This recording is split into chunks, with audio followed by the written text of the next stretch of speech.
We are live. My OPS says that we have been live for 5 seconds. That's perfect. So, Let's hello go. and welcome to the second, I guess, first official stream of the of teams Scrim Season Zone 5. of season. Well, season 5 technically started, but this is the start of team format. This is the first stream of team format of season 5 of Scrim Zone. Big. And Let's go. So, unlike the standings would demonstrate, the standings are not actually correct. After the first game of the series, which again has not been streamed, so it's in a half spoilers territory. I don't know. I don't want to think about it. Actually, should I spoil it? Maybe I shouldn't. No, it's fine. It's gonna be delayed cast. We will not spoil. Yeah. So this is actually good that the standings aren't updated, because all teams are equal. First stream, fresh start. All right. So, what is the best way? So I guess normally I would show off the the players this way, but I don't think. So getting used to a new OBS setup. Sure. Is there a reason that we don't have champions to watch for some of those players? There absolutely is a reason for that. So if I go to the draft settings, you may. I actually don't know why there is no settings for heroic. I might need to ask Dean about that when Dean gets back from wherever he Rex is. makes sense because he doesn't play Right. jungle in the server usually. And then Steve, I'm not sure what Steve. I think Steve usually plays ADC and jungle, so this is also. Yeah, but I mean, I think heroic might have only played top during Frostbite, which did not. Oh, you know, games. That would make sense. Yep, those games were not recorded. They did not impact settings, stats. Yeah, so these are the rosters. We have for MVP, who is on blue side here. We have Heroic, Jackson, Steve, Will, and Aya. And for Spectres, we have Avery, Rex, Sarveris, Caesarius, and Kathy. You might notice something slightly missing for both teams, and that would be a captain. Interestingly enough, for their first games of the official season, both teams are captainless, but I don't think that'll let either captains aren't available. But yeah, I don't think that'll stop either team from absolutely giving it their all. During the Frostbite tournament, we actually had MVP and Spectres got it a few times, I believe. Spectres was 100% win rate into MVP going into the finals of the tournament, but then in the finals, MVP was able to take the win of the whole tournament away from the Spectres. So I believe they beat Rift Sharks in the finals. Was it Rift Sharks in the finals? Yes. I believe Rift Sharks beat Spectres in semifinals or the first knockout round. And then MVP beat Metabusters. So then MVP played Rift Sharks in the finals. I see. Like I said, these games aren't on the website, so yeah, so actually Spectres and MVP have not had an actual draft phase against each other yet at all this season. Oh, okay, that's what it is. Yes. All right, so we do have draft starting in 5 minutes here. I think that might give us time to hear a little bit from one of the players if they are available. We can. I will ask them.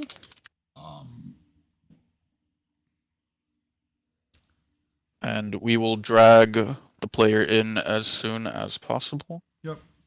I guess, at the current moment we could talk about the champions that we do know about, because again, we have a lot that we don't. Although I believe in the again, this is a blind pick for a lot of the Frostbite games.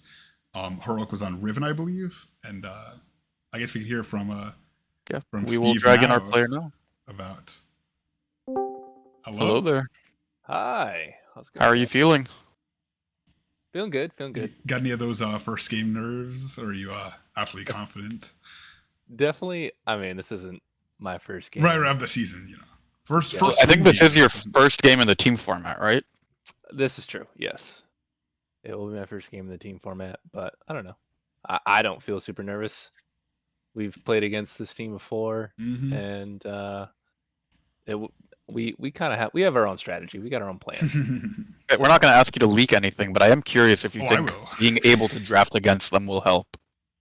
Oh yeah, absolutely. I mean, we all know Hong is really strong on their team, so we definitely want to make sure that, you know, limiting him on his ability to carry is going to be. I hope this is not news for you, but Hong is actually not playing today. Yeah, I know. Okay, And okay. the fact Okay. that he's not, there, I wouldn't Right. say that I don't know. They got a lot of fills coming in, so Mhm. I just hope it's a good game and it's competitive. I mean, we have all of our starters except for one, which is myself. Yep. So I mean, I just hope it's a good game. I don't really know. That's kind of like the wild card of it, is because we don't know what Rex in the jungle is going to be like, and we don't know what their bot lane is going to be like. So, Well, speaking of wild cards, I believe that we don't actually have any mid games from you in the in the uh, in the statistics. So there might have been some previously, but I don't think they were updated. Would you care to enlighten us about your mid pool, or do you want to keep that a secret for draft?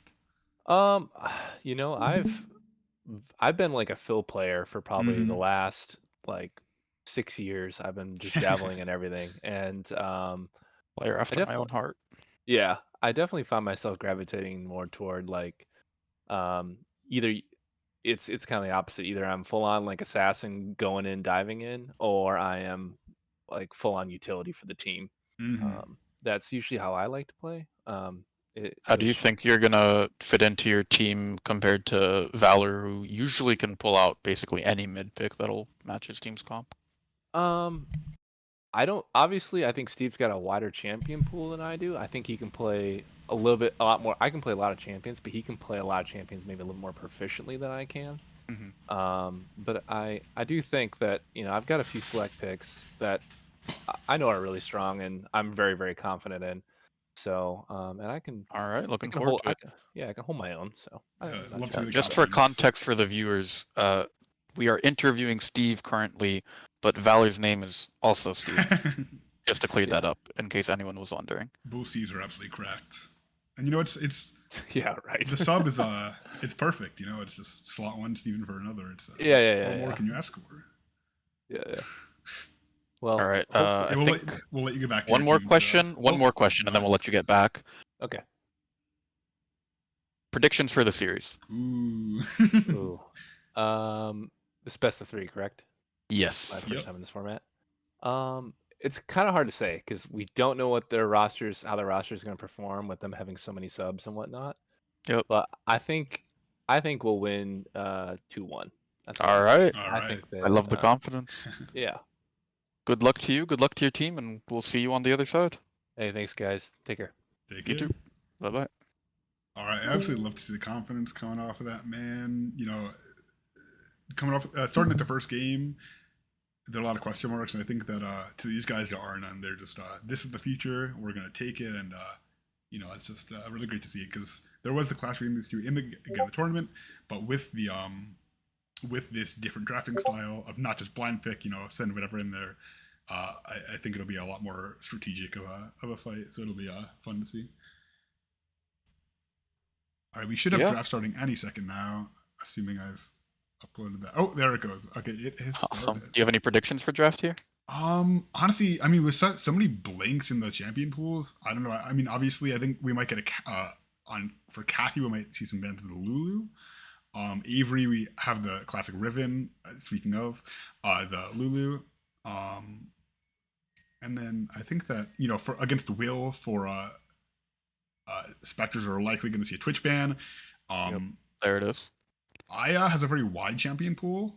Yeah, I think it's pretty hard to ban Aya and Heroic out, just like it is pretty hard to ban Rex out, because we have no idea what he plays in the jungle.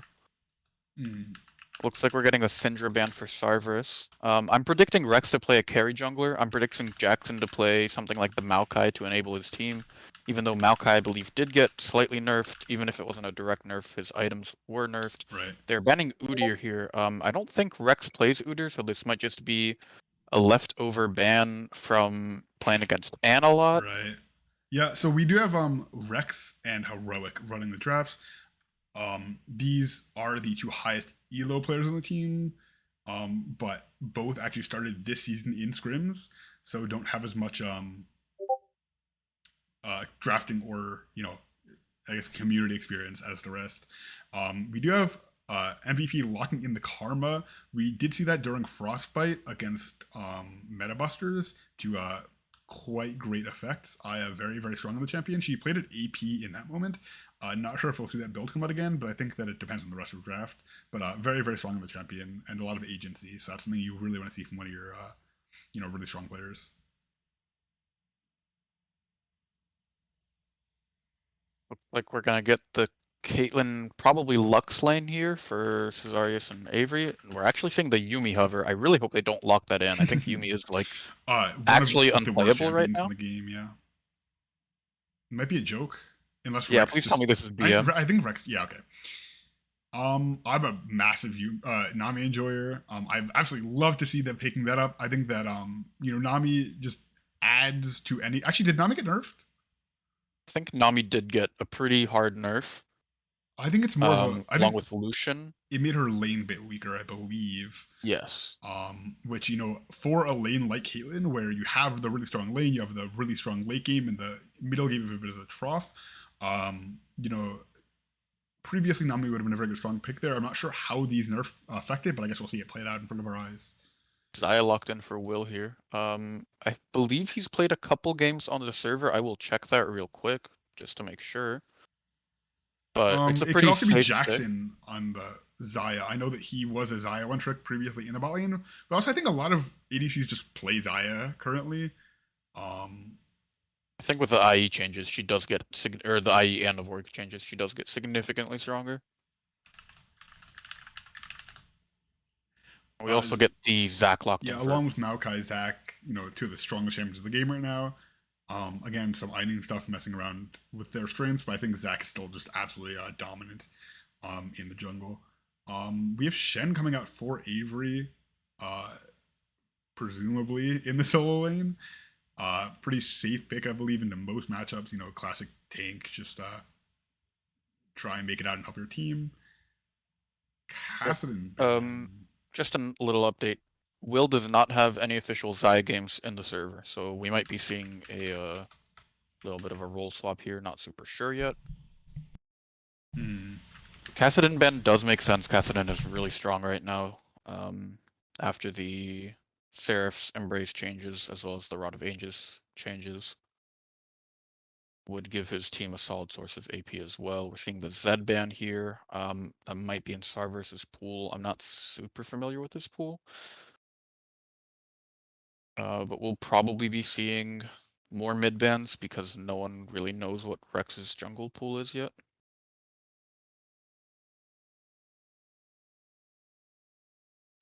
Valor chatting it up while his team is drafting says the ADC meta is still being learned with this patch. Yeah, that's definitely true. Definitely, yeah, very. I think priority is pretty high on champs that can second by Navori or IE, but both of these champs can do that. So. Right. It's also hard to tell how strong of a strategy that is at the moment without, having played it. I'm not sure how many games these guys have played on the new patches. I know Rex has been 7 games on it, but he's not playing ADC in this. But he might be informing his team's decisions with that information. Correct. Personally, I would really like to see like a Kindred or something come out from Rex, and you need like a solid AP threat in the mid lane. Right. I mean, the thing about him is that we see him as an ADC player. I assume that's where the Kindred idea comes from. He did play jungle 2 Masters, I believe, during a different season. So I haven't looked at his pools from then, but I think he has a wide pool in almost every role. He's played a lot of different playstyles, and that makes him really, really strong as a player. Obviously, worth a lot of points. But he can just. I mean, it looks like we have a Yi here. Pretty ballsy. Yeah, not what I would have expected. I don't think he's gonna get punished because I don't think MVP is comfortable moving Zac to a solo lane. Right, because obviously you pull a Rammus out, but definitely interesting. Galio taunt is really good against Yi if it connects with him. Basically any form of hard CC is good against Yi. But for right now, I would like to see something strong come out for Heroic here, just to be able to carry his team. Him and Aya have been, I believe you could say that they're the standout players so far on MVP. We did see the Darius from him in Frostbite. It was very effective. So I am mildly optimistic. We do have Darius into Shen. Shen, I think, does lose the matchup just because Darius Bleed is better than Shen's trading ability early. Wait, Shen has significantly better utility in lane. I mean, in team fights out of lane. We see a Swain locked in here. That definitely makes sense. You need some kind of AP damage. And with all the melee on Mass Valoran Pirate, Swain is pretty good here. I do think it's a little bit hard for him to play into the Karma. But if his bot lane manages to get the push out early, they should be able to play this game pretty easily. Yi is their late game insurance, of course, and then you have the Shen just to keep the Yi or the Caitlyn alive. Swain, if he goes the sustain build, will probably be able to handle Darius and Xayah as the main damage threats on MVP. But I'm curious what you have to say about this draft. honestly, for me, there's a cop out to say, but it's a really big question mark. We're still running an ADC meta with these big changes, and a lot of these players are question marks as well. I do think that with I do think I like MVP's comp a bit better, depending on how the Darius lane goes. If Darius just isn't able to get anything done into the Shen, then they're lacking a pretty significant amount of threat in these fights. But if Heroic, being the player he is able to get some early kills, get some early pressure, it's a really scary comp to play into. Yeah, definitely agree. Do we have like key matchups still that we could cycle to? Potentially. The slide we're streaming setup has been updated. Okay, well,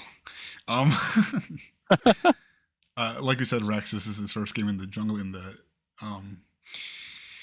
the season, so not really any statistics there. I do want to point out the jungle one right there for Jackson is a little bit misleading. He won a large amount of his games in the jungle during Frostbite. Obviously, those were blind picks, but he was very impressive on the like tanky engaged junglers like Maokai, and I think he played a Volibear game too. I'm unsure. I just realized I need to make the lobby because of the setup we have going. MVP versus. What is Spectres' acronym? SPC. SPC. Yep. All right. We are going to blind pick draft because we are cool like that. Okay, no, Jackson made the lobby. All right.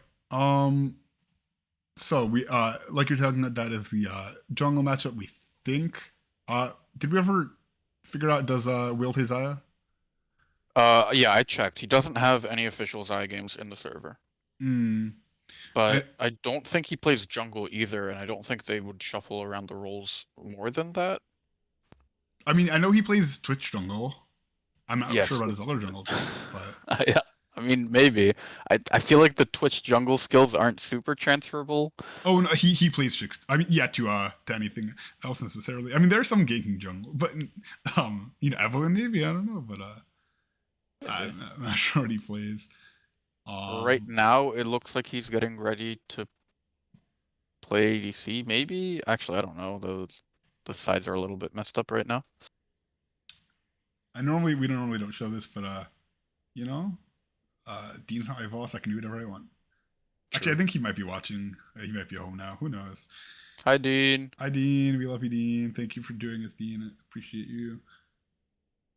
If Dean is here, you should say something in Twitch chat. Yeah, and then everyone can use the no Dean emote if you are subbed to the channel. All right, so it looks like we do have Will on Xayah here. Draft MP starting. I'm not going to show that.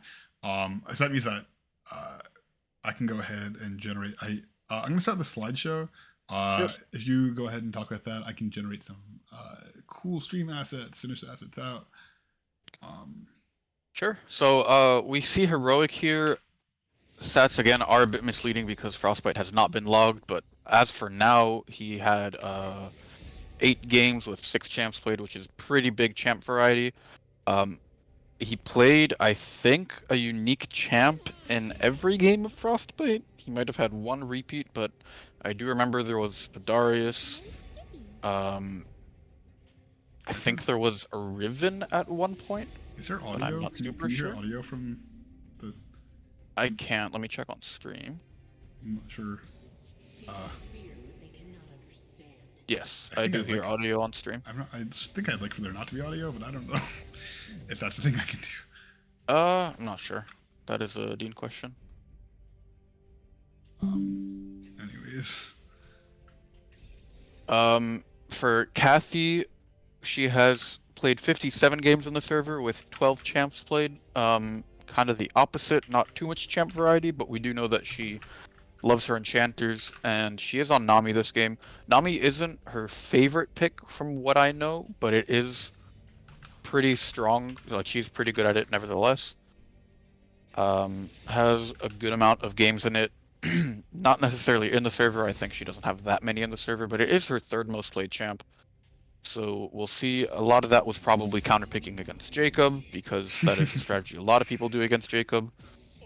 do you want to talk about her lane duos, maybe? Yeah, sure. So this is a pretty interesting game for Spectres, just because Kathy has played with 2 ADCs so far on Spectres, Rex and Teddy. Teddy is obviously not playing. Rex is in the jungle, so she is playing with Cesarius as a sub. We don't know how much synergy they have together because they have never played an official game in the server. So this will be a trial by fire for the duo.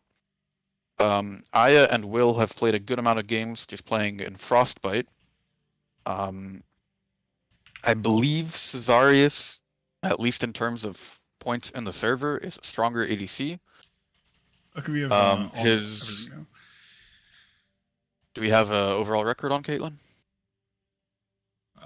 Is this? You just Oh, moved it. Yep, there it is. So it looks like Cesarius is 1-1 on Caitlyn. Nearly a 4 KDA, which is pretty significant. Yeah, it's really good.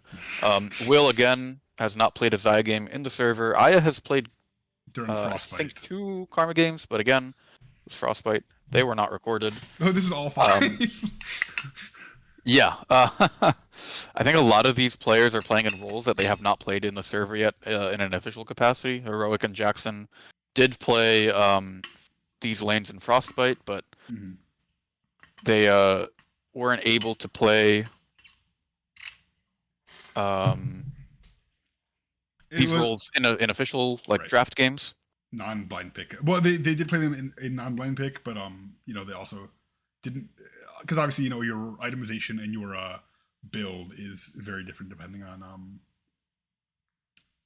whether or not you know what your opponent is going. There's a lot of stuff like summoner spells especially is very, very important, but even stuff like cut down versus other runes, knowing what you're going into is definitely a added mental change in these two formats. Sure. I think is definitely worth noting. Yep, Kathy has 7 games on Nami with an almost 4.5 KDA, which is really impressive. It is an enchanter, so it is slightly easier to get that KDA. Easy. SMH, who plays enchanters? Cringe. Who plays Nami? Cringe. Avery has only played 1 game on the Shen, did lose it, but I'm confident that he can give a better performance this time. As for the rest of them, it is first time, so we're seeing a lot of first time champs in the server. That doesn't mean that they don't play the champs, just so we don't have any data on it. Right, as for the season's performance, if you could move to the next slide, please. Yeah. Looks like Zach has a 75% win rate in the server this season. Not surprising, he is one of the best junglers so far. Nami with 14 wins, 8 losses. I wonder where all those wins came from. Who got all those wins. Oh my gosh, that's crazy. Wow. I wonder who Karma and Xayah both with 5 wins, 4 losses, almost identical KDA. Darius has a negative win rate. If we did factor Heroic's games into that, I believe it would be positive, but this game could be the one that ties it.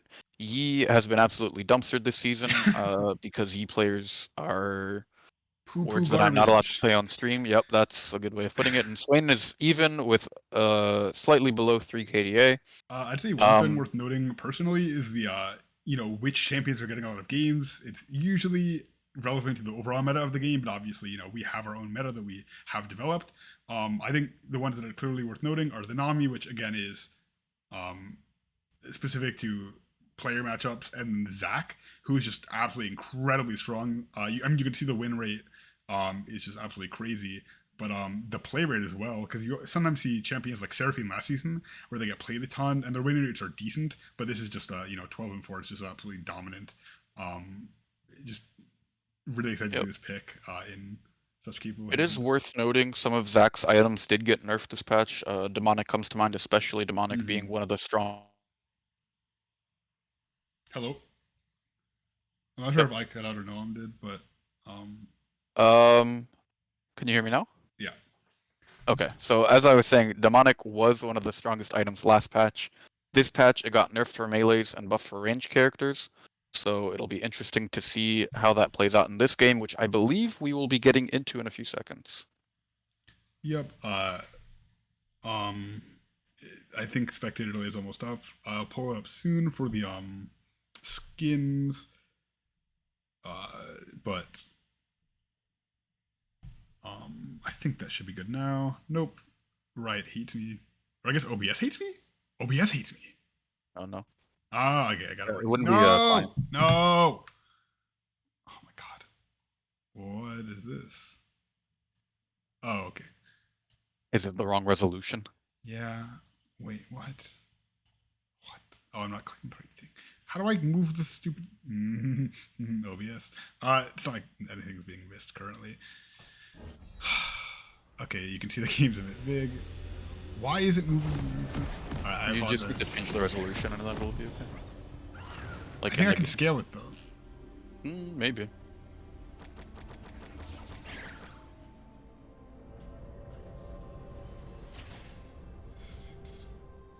What? I've done this before, I swear. Welcome to Summoner's Rift.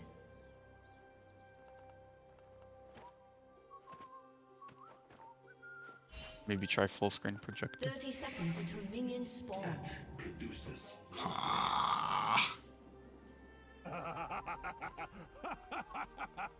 No. It's not client, by the way. You'd be under full screen good.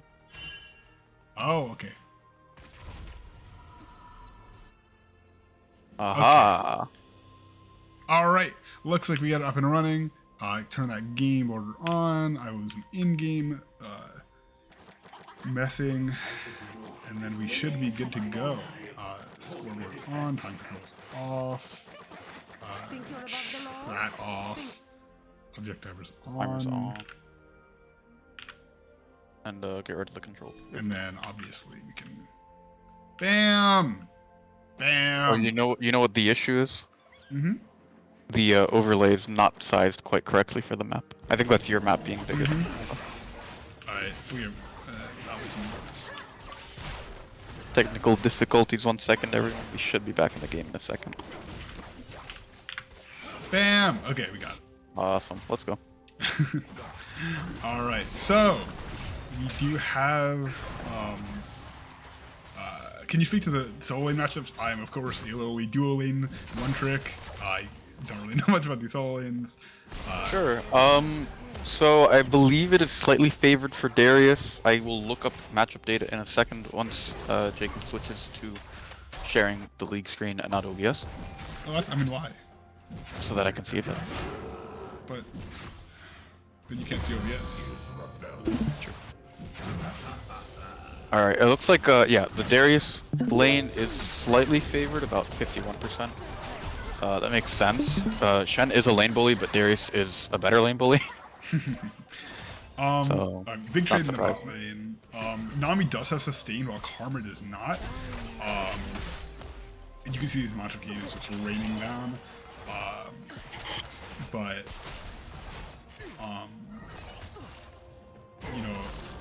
Karma is able to poke out the Nami better than Nami is Karma. So it'll be interesting to see the sustain versus poke balance. It looks like Galio is pretty favored against Swain, which makes sense. He does have that magic shield. Karma is poked out pretty low here. Did pop both potions, but Karma matches Caitlyn, I believe, in the ability to poke. Darius going in for a heavy trade here. Shen using the shield pretty well here to negate some of the auto damage. Looks like Yi will be ganking pretty early. He does have the ignite, so that is a kill lane. There was a ward in that tribush that spotted him out though. Galio and Zac are collapsing on him here, and I think he will just die here, unless Swain can get there in time. The meditate does get a lot of work done. Zac Q hits him, flash forward to finish the job. First kill over to Jackson. So that is about a 600 gold lead, which is pretty significant for a team that we did say wanted to get the early gold lead. Caitlyn here is being pushed in by the Xayah, which is not exactly what you want as Caitlyn. You want to get that push going and get some poke down. Should I show names or champion names? I think you should probably show names. Okay.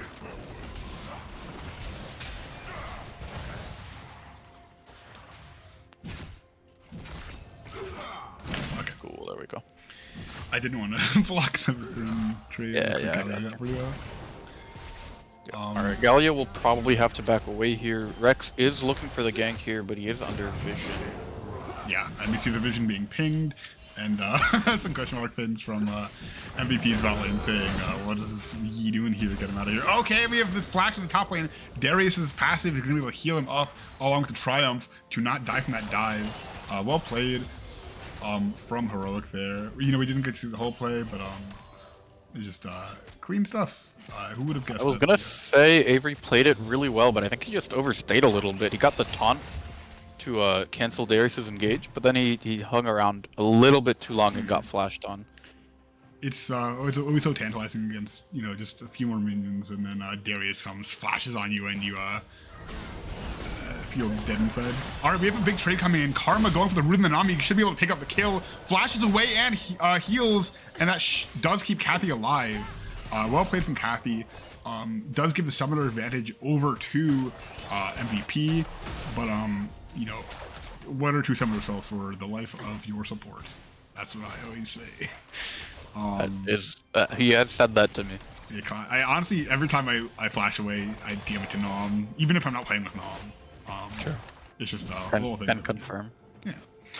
Alright, looks like we do have Zac looking in the bot lane. They have pinged the vision out, but obviously, you know, Zac hops from bush to bush, away from vision.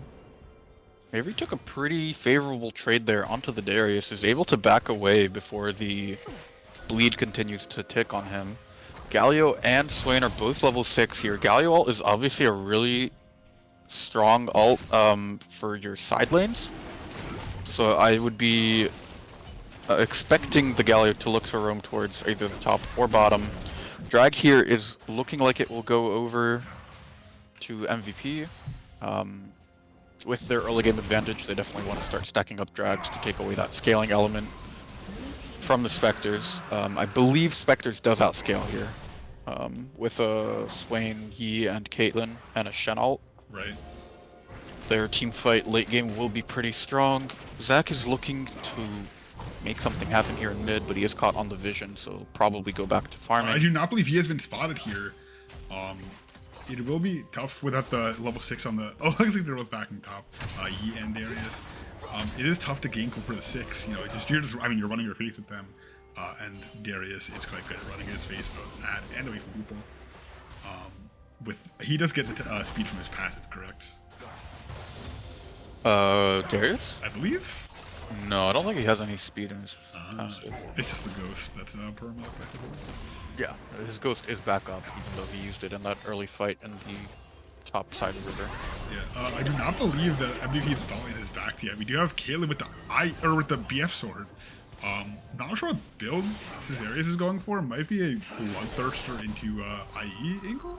Would be interesting. I hope he's not buying the IE first. Maybe buys BF sword for AD and then builds Mythic before pivoting back towards IE. I'm not looks sure. like there's a big trade coming in.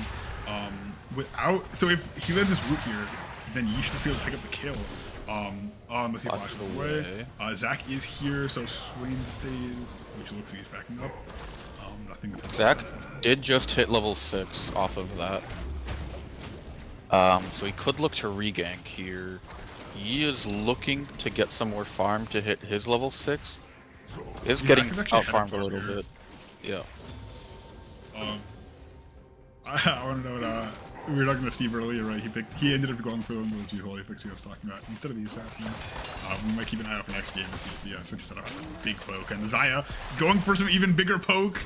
Burning with ult. You know, using that AD from the BF sword to just absolutely chunk this guy out. Yeah, the lane here does seem like it's turning back a little bit towards Cesarius. His buy was a little bit worse, but his Wait, CS is that lead. Essence Reaver? Is I believe that is what's happening here. Yeah, it might be Essence Weaver into IE into Mythic, right. Or which is pretty ballsy. Essence Reaver into quick Navori. waves. Yep, that is definitely a possibility. Zaya does manage to pick up the cannon minion there. Oh, Gallia missing the knockout. It does hit the taunt. Yeah. Definitely won that trade. His magic shield is still up even. Galio also does have the TP advantage in mid here, which is matched by Shen's TP in top. Combat sums are obviously really important for laning phase, but We they have both start to junglers, lose value a little bit here. Both junglers pinging each other in the top lane. Actually, I wonder if I can keep chat on to see the pings, but I don't know if that's... Okay, I like chat. We like chat. That's fine. As expected. Sure. Maybe you see some like racial sort of pop up. Oh no. Looks like we're just seeing the pings, yeah. Yep. Alright, I believe we will see both junglers go top here, if only to get vision on the Herald. It does look like Rex is going to back. He's level 6, he's still a level behind, but he has the Berserk Greaves and will probably look to start building towards his Mythic now. Oh, looks like might be going for a Bork. I would assume so, unless he's going Nashor's Tooth, which would be really interesting. Yeah, I mean, honestly, I haven't seen a ton of Master Yi this season. I'm not sure what he tends to build. Bork is seems pretty as good normal. as any. Alright, so we do have that pickaxe. Caitlyn. Is it IE first? I'm so confused. It looks like it might be. Because Bloodthirster does not have a pickaxe, does it? Bloodthirster is BF Sword, Vamp Scepter. Yeah, Whoa. Bloodthirster does not have a pickaxe, but both Kraken and Gil. Alright, we do have Yi popping ult here. Just absolutely melting out this Gallia without a flash. Uses the Ignite, and Karma is not able to do anything except for look on. So Gallia just gets melted down by this Master Yi.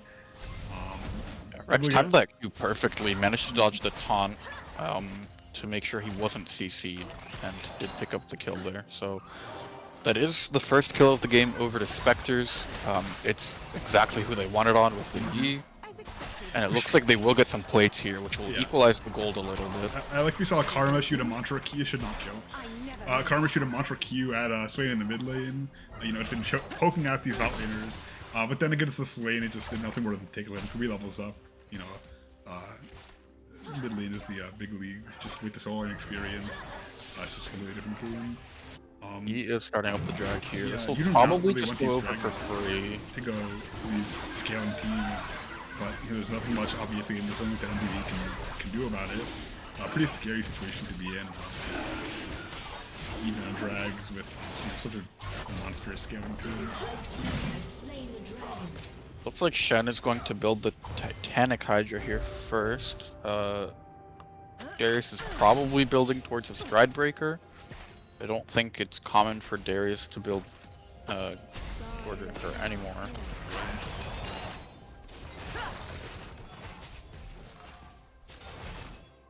Alright, the Yi is pathing towards topside. Darius did back away, so he'll probably just complete his topside clear and go back. We'll be very close to a Bork. If you could show us the gold real quick. Ooh, should we go? You can press the O button? Nope. X button. X button. 1300 gold, so he won't quite be able to pick it up, but he will be able to get a Vamp Scepter and some... Oh, he's acting over the wall. Galio ulting from mid. We have a 4-man bot gank. I thought that was over after the TP changes, but no. MVP comes down and just gets a clean 2-for-0 against Spectres. Yeah, really well played. There's the teamfight aspect of MVP. Right. We knew that this was going to happen early just because their early is really strong compared to the other team. Caitlyn at this point will start falling off Oh my a little god, bit. why? IE first from Caesarius. No! Maybe he No! knows something we don't. I'd rather believe that than the alternative. Oh gosh. Heroic here just absolutely dumpsters Rex, but he will probably go down here unless he can get the ult off on Darius Avery. passes. Oh, did he flashes Taunt through goes him? in. This will just be a triple for Heroic. They're not going to be able to kill him here. And that really is who you want the gold on this team. Yeah, definitely. Heroic has shown that he's capable of carrying teams even into serious scaling deficits. Look at this gold Triple advantage in the top kill lane. there. Yeah, that's 2,500 gold lead for Darius. He will be able to just 2v1 at this point. I believe anyone on the team. I'm so upset. Maybe it's a secret Korean strategy Maybe that it's we a don't secret. know. I'm You gonna know, give him maybe the benefit of the all the doubt. Texas bug, maybe this Texas bug, it's actually 0%. You know, it just gives you. Oh no, those crits don't seem to be doing damage. No, actually I don't think she's crit yet. Wait, why don't I see damage numbers? Oh yes I do. What? Wait. You only see it on crits for some reason. What? The Shen TP will come down. Zac passive will burn out, but they should just be able to pick something up here because the Yi is down here. We'll pick up the Zac. Caitlyn ult comes down. Xayah is one shot. The flash comes out. Flash is traded. Q just barely goes wide, and it looks like they'll be able to escape there. I think if Caitlyn focused the Karma there, they would have been able to take out the Karma. You know, this is I feel like we're watching games from a season ago the way we keep seeing these 4-man ganks in the bot lane. What am I looking at here? Q in the first 50 minutes of the game is just absolutely absurd. Have to be so breaking. Alright, is Karma gonna get out here? No, the Yi picks it up. Is he gonna pick up a double, but is not able to Q to hopefully get the team up. Alright, so while oh, never mind, I was gonna say while we can be calm, I'm gonna potentially change. I wish the settings thing wasn't so big. Okay, so I reset all these. I mean, I don't. Where is that? I don't know. It might be combat. It's Oh, probably all chat combat. is turned off. Oh, I guess not. Yeah, I don't know. That's really weird. It's probably just a spectator bug. There are a lot of those. Oh, I think I reset. He picks up another kill here. I think the Caitlyn Zac should just be will able to- die here. Yeah, just elastic slingshot onto her. The Nami is here. So it is a Last level 8 slingshot Zac comes to a level down. 9 Caitlyn. Bubble lands. I think the Caitlyn might just be able to get out. Good rotation by So later you're Razi talking there. about, let's test this theory about how many the Darius can make on, and the answer is not 3, I suppose. Or at least not 3 of those. I really wish this game didn't I suck. think it's just spectator This bug. game sucks. Like, I mean, if it was just not showing anything, whatever, like, why show crits? How does that even work? Yeah, I really Like, don't know. is it gonna show, like, things that look like crits? Like, you know, an execute or something that shows like a crit? Would it? I don't know. This is broken. Alright, so like, we do have the Yi caught up to the CS on Zac. And then, of course, we have the 5 kills to 2. Rex showing he is the carry in this game. You know, he has every single one of the team's kills. I just now noticed. Yeah, Oh, okay, so we have Caitlyn buying 2 crit cloaks, I see. Okay. which does bring her up to the requisite amount, I believe. That's an interesting strategy. I'm not sure how I feel about it. I feel like into a Zac, Darius, Galio, you probably want a little bit more attack speed just to be able to kite. Right. But it might just be me being inexperienced on ADC. The damage is Beautiful pretty Nami strong ult. here.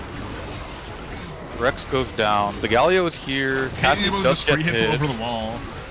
You can see these crits are doing a lot of damage, but you know, with Yeah, so, the lethal tempo is fully stacked, so it makes sense that you would do a lot of damage. Swain is yeah, here, you and it saw looks that like the massive Caitlyn will just 400 clean up. Okay, maybe. Never mind. Caesarius is genius. Caesarius is the genius. Build is correct.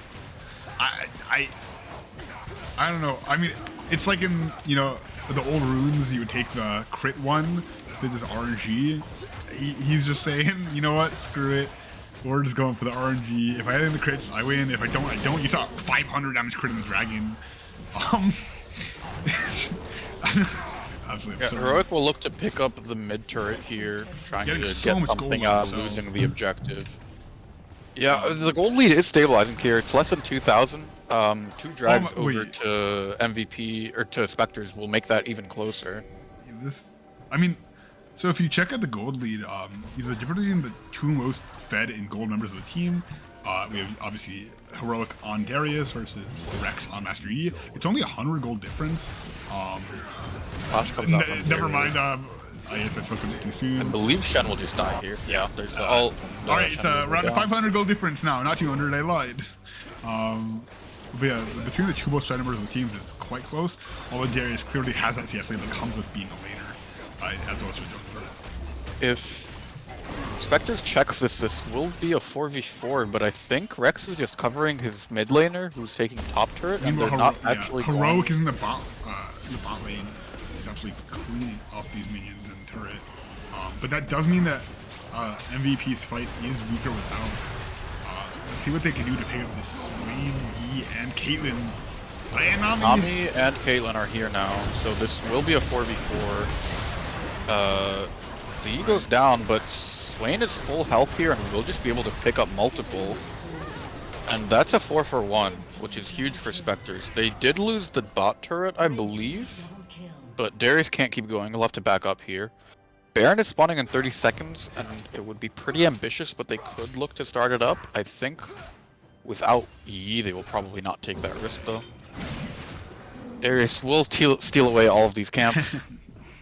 Makes sense. Cesarius and Kathy will look to pick up the mid tower here.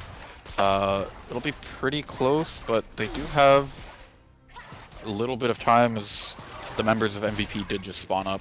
They do also have the gold lead now, which is pretty significant. Still about 1,500 gold behind, but taking that turret will almost equalize the gold completely. It's about right. And they do have 1 extra dragon, so yeah, that probably makes up for the 200 gold that we're looking at on MVP's side.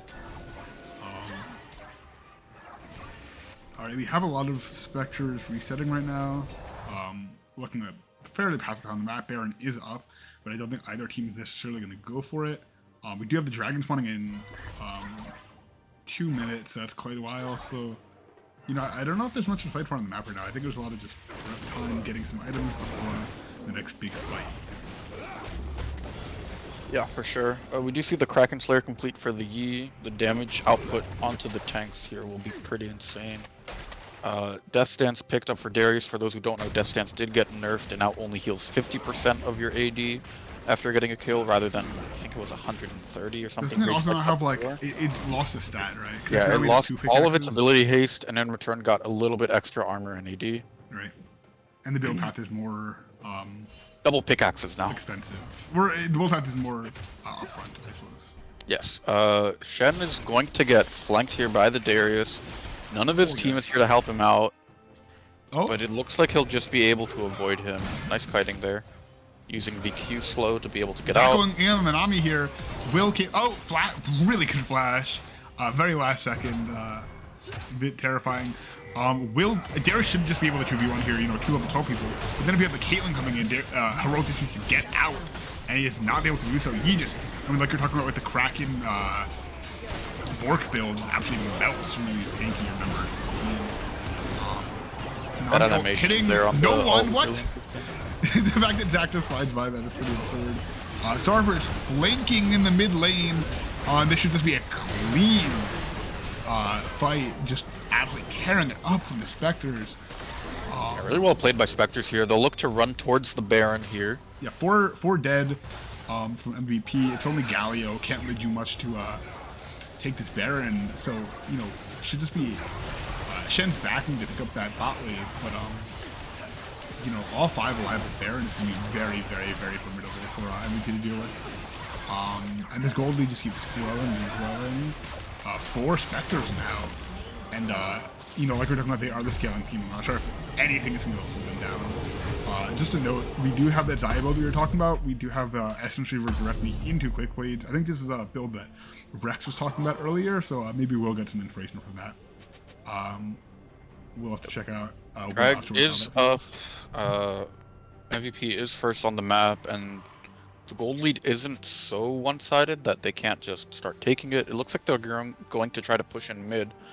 While they do have a disadvantage in the gold. They do have significantly more turrets taken. It is 5-3 right now, and Darius will look to just pick up the inhib turret here. Is able to take it, and it looks like they're going to give up the dragon in return for an inhib.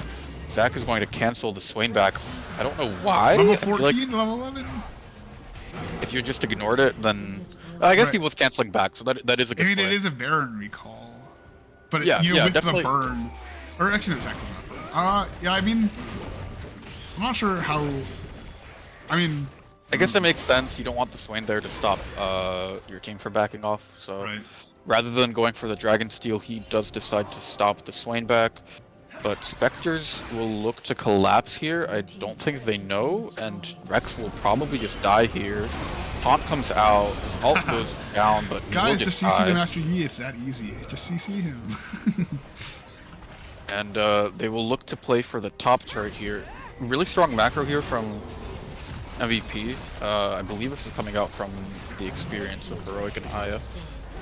Just really strong calls. They are losing their bot turret here, but they can look to push for another inhib, which would be really good for them. Would definitely equalize the gold here a little bit. Jackson does lose this. I don't think he can do one Went to Swain. bubble, Swain flashes in, Zaya ults it. Looks like they should be able to pick up the Karma, because Karma's sacrificing her life for the team. It is a tank harm with the Radiant Virtue, although it looks like we are going to be building into the support is Kentech Putrefier. I believe I saw something about that item not spreading to teammates, but currently I think it does, although I'm really not sure. The text says that it does. I'm not sure if it still does, though. I Uh, believe Riot said they would be removing that. Yeah, but Riot's in a bit of a state right now, I suppose. Yeah, a little bit. Baron buff will be running out here, I believe in a now?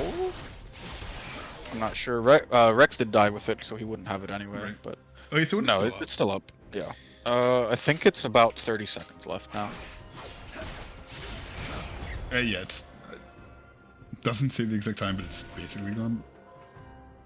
Yep, Darius is in a little bit of trouble. Can't fight the Yi inside the Shen shield, so we'll have to flash away from it. Does trade it for the Ignite, but Ignite is obviously on a little bit of a shorter cooldown. Zax takes the red buff here. I like the exact same Click on over storylines the Darius. from Cerberus and Darius here. Both That is pretty 518 with 550 gold shutdowns. Potentially, if we see those get over to someone like Zaya here, we could see potentially a swing in gold. But taking those targets down is a very, very big ask that we will have to see how it ends up. Although, yeah, Shen is getting away from Darius. Yeah, he doesn't need to fight him, just needs to stop him from pushing. D is behind him. Galio is there to ult if need be. Caitlyn ult comes down, the Galio ult comes down as well, but there isn't any magic damage to be had here. The taunt comes down a second too late, and I believe Galio will just go down here. Yeah, taunt comes down, Yi dies, but so does Galio. No objectives on the map to be had in the jungle, so this shouldn't be too big of a loss for MVP, for the Masked Valoran Pirates, but they do have a problem coming up. In a minute and 40 seconds, Dragon will spawn. 10 seconds later, the Baron will spawn, and Spectres is on Soul Point here. So if they don't manage to pick it up, they will look to pick up the shutdown on Cerberus here. Ult comes down, Ghost goes down, but he will just die. The shutdown goes over to Zaya, which is pretty big for this team. No longer a Nico score line, unfortunately. Caitlyn picked up again on assist. That's why I picked up a div.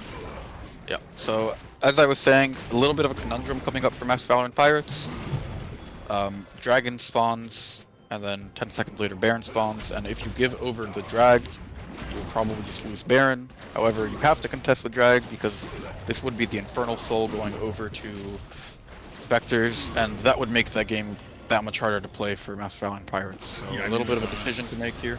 With a Caitlyn, with a Master Yi, that Infernal Soul will just tear their members apart. So it's feels almost like a lose-lose, but they'll have to make a decision here, and we'll see the results of it. I want to point out, Kathy is a level higher than Aya, and Cesarius is 3 levels higher than Will, so definitely seeing the farming playing out here positively for Spectres. They still have slightly less than a 3,000 gold lead, even though they have built it up to a 5 kill advantage. Yeah, I mean, I think that the experience advantage comes down to Karma heading over to meet a few times, which Kathy didn't. Kathy stayed with the Caitlyn, and then because of that, Zaya had died a few times from ganks, which then lost her time lane. Alright, we shoot the stopwatch coming up, buying time before the Alio. Looks to, I mean, I'm not really sure what the stopwatch achieved, but Jackson goes in, will delay the rest of them while his team tries to backdoor. Spectres just now starts to back, Zach goes down, but they are knocking on the Nexus gates. Managed to take one Nexus turret and they'll have to back off. If I'm them, I don't think I make that trade. Yeah, I mean, the unfortunate thing is it's not the Darius with the DP, it's the Galio. So if you're really hoping for that, no pun intended, heroic backdoor play, then heroic, if the Fed one's not the one that you're going to have to Fish could just be the gate? Looks like it might just be the game. Heroic does his best to take out another person with him, but 4 people dead for MVP. Galio does spawn in a second, as does Zach, but they will just lose the Baron here. Caitlyn goes in, almost kills the Karma. Q goes just wide, and the almost takes her out by itself. Karma will have to go all the way back to the fountain. Yi is looking to solo the Baron. Things are looking pretty dire for MVP. He does so much damage to this. He out-heals with damage too, so he will just pick it up solo. Which makes sense with the Kraken and his built-in true damage. It doesn't really matter that Baron reduces his damage. Just a bit upsetting in my heart. A little bit. There's a 3-level advantage here for Rex over Jackson, which makes sense. Zach basically stops farming at a certain point in the game and lets his team take it. He wants all the farm for himself, even though his laners do have significant farm leads. Zaya is behind. Caitlyn is 7-1 and 10 right now with a 700 gold shutdown, which is huge. At this point, you probably do need a miracle. Yeah, I mean, Nexus is down to 1 turret. What were you gonna say? I think that, next fight, assuming it's a wipe or, all but one, is the end of the game for either team. The only difference is that it would be very surprising to see the Spectres lose a 5v5 fight here. I think that, next wipe we see is certainly the end of the game with how strong Spectres are and with how naked Spectres' base is. Looks like he's just farming away, getting that, stealing that buff. While they just absolutely, MVP does not have a good sieging comp here. They're only really good, long distance safe here is Mantra Q from Karma, but, with the tank build, Zach size, not really able to pick up his leads very effectively. Yeah, this is really rough for MVP here. They're down almost 6,000 gold. 3 dragons and a dragon soul, so they're at a pretty large deficit here. And at this point, Shen is able to just keep pushing because he will collapse immediately if the Darius goes on him. And since the Darius isn't there, Spectres can just pick up the rest of the base. Aya does block the ult there, uses the shield, and does give some healing over to her team, but it's looking rough. Not much else I can say. The inhib will probably go down here. Zach just dodges the pull from Swain, and it looks like they'll just rotate to the top lane here. Really good macro from Spectres here. We saw some good macro from MVP earlier, but it looks like will not avail them in this I game. don't know that macro personally. Zach looking like a squishy the way he's just getting bursted down there. Master Yi's on the back line. He's just one-shotting everyone. Chenault comes down to keep him alive, and they will just wipe them, except for the Darius. Darius is here now, but it's really hard for Darius to defend against 5 people, and he will go down. And it looks like the first game in the series will go over to Spectres. If Steve wants to keep his prediction alive, they will have to go 2 straight here. The good news is they do have side select for this next game, so they will be able to lock that in. And yeah, next game will happen soon. Who do you think is MVP for this game? Oh gosh, that's a really tough question because, you know, obviously we have Caitlyn doing top damage with that insane IE build, um, but I think Rex is really going to enable a lot of those plays. You know, has the highest stats in the team. I think more than the rest, almost more than the rest combined. But it's really going to enable those plays. I mean, we had that 4-man play bot. So I think it's really a toss-up between the two. Although we did have Kathy, you know, enabling everyone else, but I think it's really between. I do Cesarius think and the Rex. difference maker for me is that with only one death, Cesarius did not give over very much gold. Rex did have a couple shutdowns when he was killed, so that made the game just that little bit harder for his team to finish. Personally, I give it to Cesarius. We did doubt his Caitlyn build, but it ended up working out pretty well. The 2 agility cloaks right after the IE is pretty spicy, and I have to give him the credit. It was successful, so Right. you can't argue with I'm success. kind of mad, to be honest. You know, it's new tech. It's new tech. Yeah. So we give it to Cesarius for this game? Yep. Yeah, it's really All right. impressive stuff. You know, for a team that's generally so focused on the bot duo, you know, the specific bot duo with, you know, Hangwaba and Kaki, seeing another duo really flex their skills is really great to see. We're waiting still to hear side select from the side of MVP. And whenever we hear that, we'll make draft and, you know, update all these numbers. All right, looks like. I got notice it said red and then I mean. So, I. Not really sure what that's about.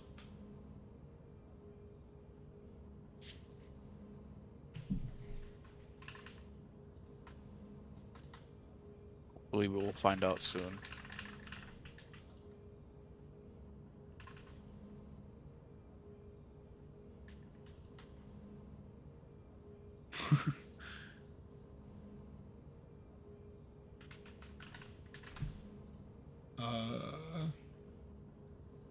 Do you want me to enter that game in so that we have yeah, the go. Yeah. if possible?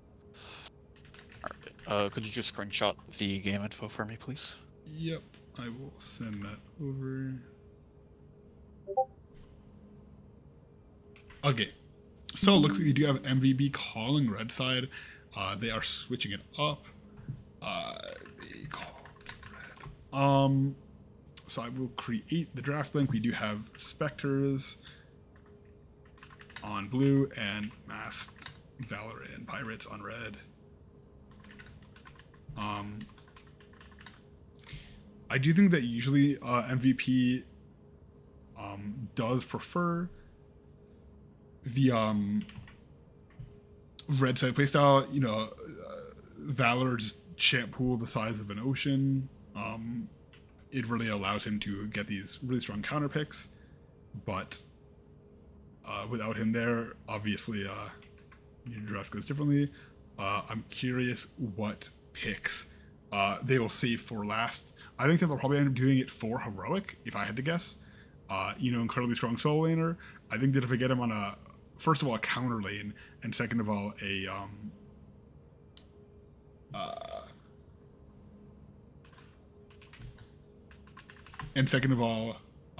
more of a carry champion rather than Darius, who's someone that tends to stomp lanes. I think that we can see some really strong stuff coming out of MVP. Yeah, counter is pretty important for Heroic. He did get it this game. Shen was picked in the first rotation and Darius was picked early in the second rotation, but definitely would like to see him on something that does have a little bit more carry potential, something like a Jax or Camille comes to mind. We have seen him play Jax, and it was very successful, so I wouldn't be surprised if that comes out now. That being said, what I want to see personally is a little bit more comfort for Will in ADC. I think the Xayah, obviously, he probably does play it outside the server, but we don't have any statistics on it, and I think seeing him on something that he is more known for, like... actually, I was gonna say I don't want him to see I don't want to see a Jinx game because I think his win rate on Jinx is really bad. But I don't know. If he does get the Twitch, that would be miraculous, but I doubt it'll happen. So I'm curious what they will pull for bot lane here. Maybe you put Aya on a support that scales a little bit better. The Bard did get banned away against her, so we might see, I don't know, something that can roam. I'm trying to think. I don't know her champ pool too well. I know there's a lot of enchanters, but then also I believe Thresh is in there, so you have a decent variety of you know, picks, right, in terms of aggressive versus scaling lanes and everything in between. I don't know. I mean, you have a player that's played this many games, and at that high of a level, it's you know, it's kind of hard to plan draft around. Yeah, for sure. Game should be logged. I don't know if it'll show up in the statistics yet. Yeah, I don't think it will with the statistics we are about to get currently. I'm just setting that up at the moment. Draft should be starting in around 3 minutes. As soon as I get this all set up. What do you think we're going to see differently in draft? I think that we're going to see a lot of, you know, I think we can see the same probably with the Karma. I don't think that's necessarily a problem with that. I think we might want to see a lane that works better around it. I think that Aya's champion pool is probably bigger than Will's. That sounds reasonable, yeah. But, you know, that Karma has been shown to do some really good work for Aya, so we might see. I think instead of the Radiant, her AP build was really strong, so I would be happy to see her on that. Yeah, I mean, it allows her to carry more with. I do also want to see her. She was roaming pretty early, but I think if you put Will on something that is that tiny bit safer in the early game, she'll be able to roam earlier and more aggressively. Right. It looks like rather than having to keep Will alive. Added, unfortunately. But we do have this, so that's the important part. And the scores updated. Yahoo. Yeah. I don't know. What do you think about the? Do you think we're gonna see a return of the Caitlyn Nami ban, or are we gonna see some bans on that? I think we'll probably see a Caitlyn ban. If I remember correctly, Caitlyn is Cesarius' most played champ in server. I will check that real quick to make sure. Don't want. I love spouting misinformation, honestly. Yeah, you would. One of my favorite pastimes. Let me just check that really fast. Alright, we do have draft starting in 1 minute. Alright, Cesarius' most played are tied between Caitlyn and Ezreal. He is, formerly before this game, both at a 67% win rate, really high KDA on the Caitlyn at above a 5.5, and that didn't change this game. In fact, it probably went up. The statistics went in. The game is not showing up in the games, but when I click on Cesarius, he only has 2 Caitlyn games displayed, but he did have 2 total Caitlyn games that were showing. So the statistics should be logged, statistics should be updated for this draft.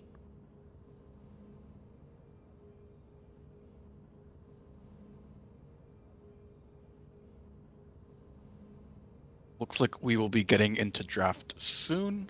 I don't think we have any word from our teams. And my co-caster is muted, so it looks like I will be casting solo for a little bit here. Guess I'll give draft predictions before the draft starts. Since the sides are switched, I believe we will probably see support pick for Kathy first, if the Soraka is available. Soraka or Lulu, probably. The Twitch ban does come out. That is not very surprising. We see the Lulu ban. That is also not surprising. We'll probably see The Bard ban again. Yeah, so it looks like the bans aren't changed as of yet.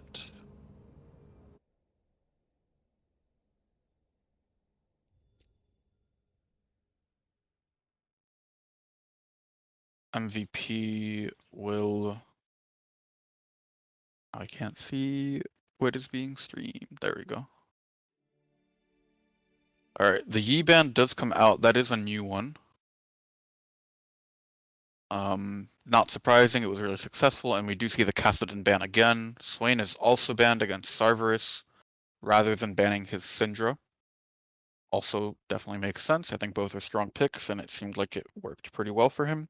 We don't see the Caitlyn ban this time, so maybe they feel like on red side they will be able to answer it easier. Spectres has first pick here, and they hover a bunch of champs. Almost got baited into thinking it would be the Akali. Yumi gets hovered. It looks like we will be seeing the Ezreal for Cesarius. That is his other comfortable champ from what we have seen so far.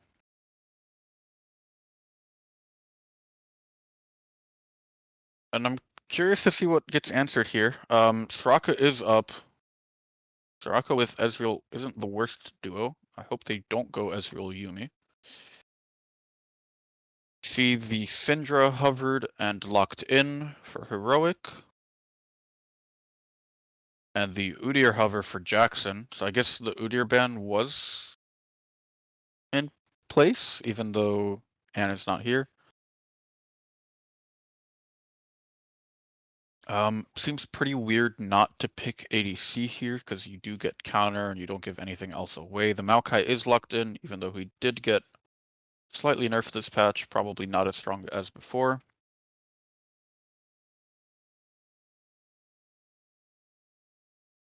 Soraka hover does appear and is locked in. That is Kathy's most comfortable champ, contrary to popular belief. Her Lulu is very good as well, but she just has played so much Soraka because of the Lulu bans that she's more comfortable on it. Rek'Sai locked in here for Rex. That checks out, I guess. Very strong early ganking jungler, will fall off, especially compared to a Maokai with those strong ganks. And we see an Amumu hover here. That's probably for Aya. I do like that. That is a really strong engage and teamfight champion as a support, unless it is being flexed into the jungle and the Maokai is going somewhere else. There is some pretty decent flex potential here for MVP, which I like. We see the Rise being hovered for a ban against Sarverus. Actually, that Syndra was locked in not for Sarverus, but for Steve, which I like. Anivia is banned. Darius ban is being hovered here against Heroic and will be locked in. And as the bans complete here, we will look to see a strong carry top locked in for Heroic, as well as a comfortable ADC for Will. I'm surprised they're not pinching Will's ADC pool here. His pool, from what we have seen, is pretty small, but they're electing to instead ban the Darius, which I think they did pretty well in handling last game. It got fed pretty early, but then wasn't able to really do much against what they had, and with Rek'Sai being able to knock up Darius as well as the silence from the Soraka, I think they would be able to deal with it pretty well here. Hovering a bunch of top champs, and they do ban away the Jax, which is a champ we did say we wanted to see Heroic on. So hopefully we see an ADC pick here for Will, and then we will see the counter pick for Heroic in the top lane. Kai'Sa is locked in. That is a champ that Will has played before. And I do like it here. Good mobility to avoid the Rek'Sai. Silas is locked in immediately to answer. Silas does have some pretty decent ults to steal here with the Maokai and the Amumu. And Ornn is being hovered here for Avery. That is a NA special right there if he does lock it in. Really good scaling, really safe lane, Sorry not about much that. risk. And the Ornn is locked in. All good, sir. Welcome back. All right. Wow, we can see a very actually I guess I mean so we have Ornn, Rek'Sai, Silas who are more on the diving side. Soraka's really not gonna be able to help them out that much.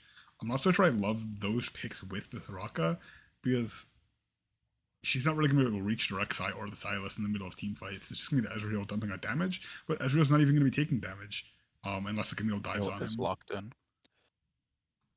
Um, Wow, I mean, I called it. The Jax ban and the Camille locked in for Heroic here. So I'm not sure I love these picks with the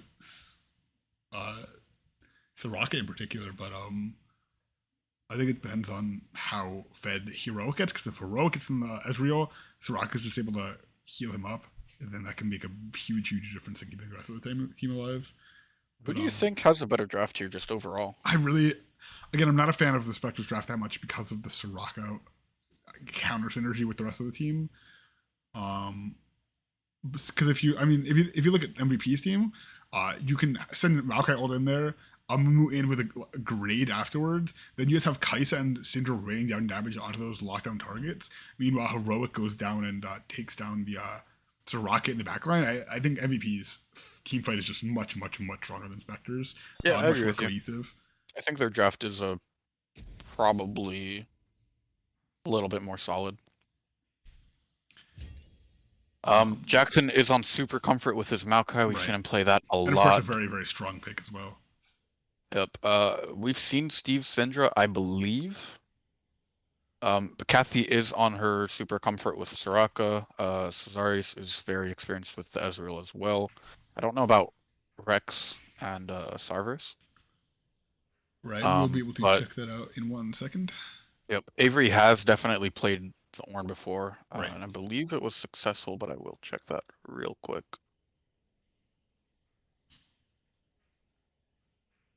The lobby is a bit of a mess right now. Yep. He has had 3 Ornn games, and while his team did not perform well, he has 1 and 2 on those Ornn games. He had an above 7 KDA, which is very impressive to say the least.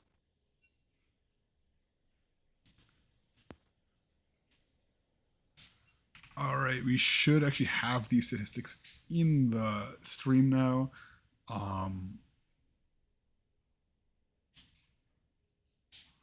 Yeah, we should. Okay, so here we have these players' performances on these champions.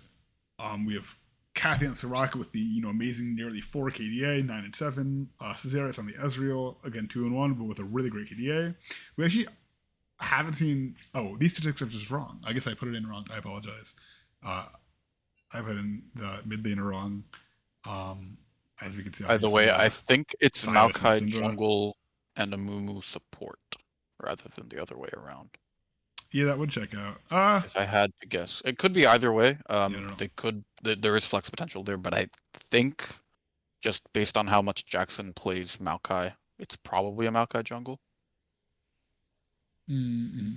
Yeah, probably not worth.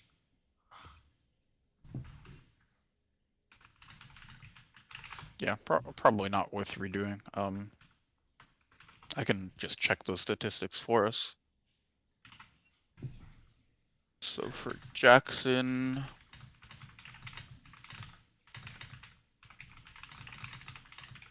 I don't see Maokai on his picks. Never mind. He has played 2 games on it and has lost both, but I think they were both top lane, yes. So pretty different. I don't think Aya has played Amumu. And I will check Sarveris on Silas. The Silas. All right, I will be right back. I apologize again. I have something I need to take care of.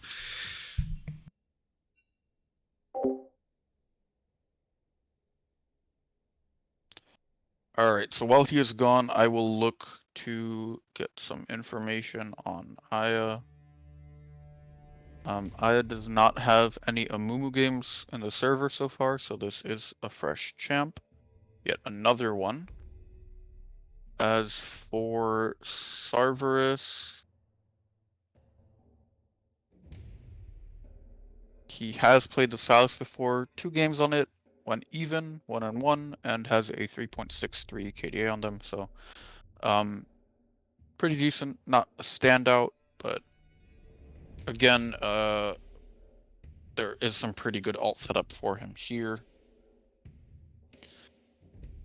We will just be waiting for spectator delay here for a couple more minutes. Gonna talk a little bit more about draft here. So, when we discussed earlier, we said that the Masked Valoran Pirates probably had a more cohesive, easier to play draft. Probably just slightly better. That being said, the team fight from Spectres is still nothing to laugh at. You have Orn alt, the Ornhorn, followed by Silas with anything from a Maokai alt to an Amumu alt to a Camille alt. He has a lot of options there for how he wants to play it. Ezreal will be able to deal damage from a safe distance, and Soraka will be there to help him peel away from the Camille if she does go on him. Meanwhile, Rex on the Rek'Sai, that is canon, I refuse to believe otherwise, will be able to go in on the Kai'Sa and on the Syndra. If he can get to them, he will probably one-shot them, but it will be pretty difficult for him to do so. All right, hello, I am back. Welcome back, my king. I think we were talking about the comps, perhaps. Yep, I was talking a little bit more about the comps. I was saying, we said Masked Valoran Pirates have probably a easier to play draft, but Spectres does have an avenue to win team fights as well. I'm really not a fan of Spectre's team fight draft. I'm gonna be completely honest. I think it's pretty counter synergistic because I mean, if you look at MVP, they have a very clear story in their team fighting. Either Maokai and Amumu go in while Kai'Sa and Syndra, front to back, or you have Spectre's diving MVP. You have such incredibly strong peel from Maokai and Amumu, and then Kai'Sa and Syndra just run away. And I think that Spectres, you have the engage from, you have a lot of engage, but you don't really have a ton of peel aside from Ornn, who can peel in much more specific ways than Maokai and Amumu. So I really think if you look at the peel or you look at the engage, both MVP is just much more cohesive in both fronts. Yeah, I think their draft is definitely a lot easier to play, but there are ways for Spectres to win fights. You could have the Ornn use the Ornhorn just to help the Rek'Sai and the Silas who are engaging while staying back to peel for the Soraka and Ezreal. Ezreal, with his range, is able to continue providing damage even if he does not get close enough to be in range of the Amumu ult. And Rek'Sai has a lot of opportunities to flank and get on the backline. And have that followed up with the Silas and the Ornhorn. So it is more situational, it is more difficult, but it is definitely possible. And their early game is also stronger just by value of Rek'Sai being able to do a lot of things early. Ezreal, I believe, is favorable compared to Kai'Sa, which is at least in the Scrim they lock zone, it in. The matchup is 3-2 Kai'Sa favored. Although that is obviously a fairly small sample size of 5 games. I was completely wrong. Ezreal has about a 47.5% win rate against Kai'Sa. So that's reflected in solid the pick there Scrims for Will. rate. Wow. And obviously our jungle matchup is incorrect. Our support matchup is incorrect, and our main matchup is incorrect. For the top lane matchup, however, Camille Ornn looks like Camille is absolutely 3-1. 75% win rate in the server. I'm not sure about in general, but with the true damage on her Q, it seems like Ornn is not going to have a favorable time in that lane. Camille is definitely one of the best answers to Ornn just because your Q does so much damage to him, especially after you build Sunder. It is, I think, one of Ornn's worst matchups, up there with Fiora and Jax. But Ornn, regardless, is a very safe scaling pick, so I wouldn't be surprised to see Heroic trying to direct his efforts elsewhere.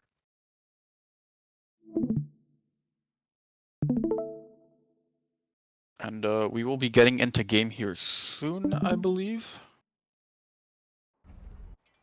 I hope.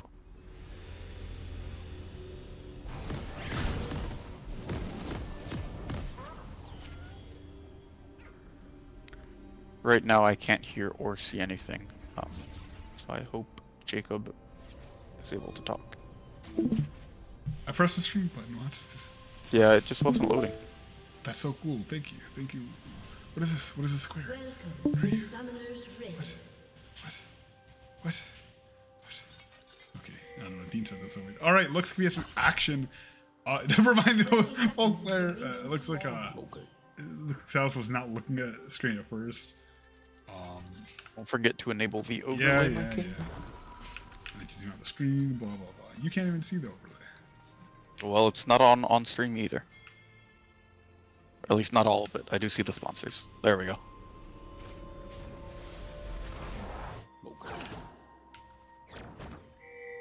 Should be good now. Yep.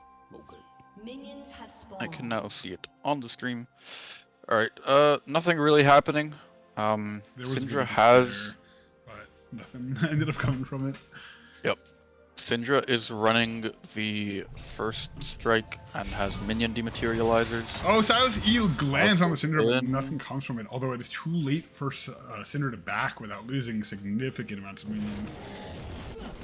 So that's going to be a really tough handicap for lane sort for Steve. Should just be able to play back and heal up. It's going to be able to pick up all these minions regardless. And with the range advantage, Silas does lose this lane early. So it should be okay. Avery Already trading on pretty aggressively, but loses it. Yeah. The Ornn, okay, there's a very early engage from Aya here, lands both of the Qs, Ignite goes down, Kathy uses the heal, and I believe the Ignite will not take even over. through the Ignite is able to keep her alive. Really, really aggressive stuff. I mean, that's what you want to see from an Amumu. He's such a massive amount of stun and damage level 1. Should not have a second stun up, but just the amount of damage it does and the Kaisa following it up, you know, with the Amumu applying his attack for the Kaisa, the burst of that is just absolutely nasty. Looks like Gordon's a bit trapped in lane here. Camille playing on the wrong side of the map, running to the wave. Is the wave going to be able to do enough damage? Alright, looks like Cerberus. So many trades happening all over the map. It's hard to keep track of. You know, we have Rek'Sai invading the MVP jungle. Oh, and the W picks it up. W, right? Oh. W, yes. Yep, that was the Yeah, W solo I know bolo League of for Legends. Let's Neo. go. Yeah, so this is going really well for MVP so far. Rex will find the Maokai invading on his blue buff. Rek'Sai does win this, I think. Oh my gosh! Okay, without the Ornn there, I'm not sure. I think Maokai, with the passive coming up, might have just won. Although Ornn, unless Camilla's a slingshot away, yeah, okay. I was gonna say, might have been able to pick it up. You know, risky counter invade from the Maokai. We have Rek'Sai coming back to his camp. So, oh, what is this pest doing here? And just, you know, picks up the kill. You know, like we were talking about, you know, despite the Ornn, I think that the later game team fights might just end up going to MVP. So getting kills on these carry champions like Kaisa and Camille is a really dangerous thing to be a dangerous game to win for the Spectres. Yep, definitely. We see Syndra is still pretty low. Did use both of her potions and will probably have to back off soon. Amumu is hiding in the alcove, although it looks like they're sitting on the opposite side of the lane, and Amumu would not be able to go in. Amumu's just sitting there. Okay. Goes in. Cesaris doesn't step back and is able to just use the Arcane Shift to get Oh, away. and not gonna be able to get the Kaisa massive off. Oh! He goes back in. But Rek'Sai is here, so Wait, I need to run. I could not see what level the Kaisa passive was on. That was a show. That's good. It was full. It was full. Okay. We'll just be able to get away. The Maokai is here, but I don't think anything will come from this. Heroic is farming pretty well here.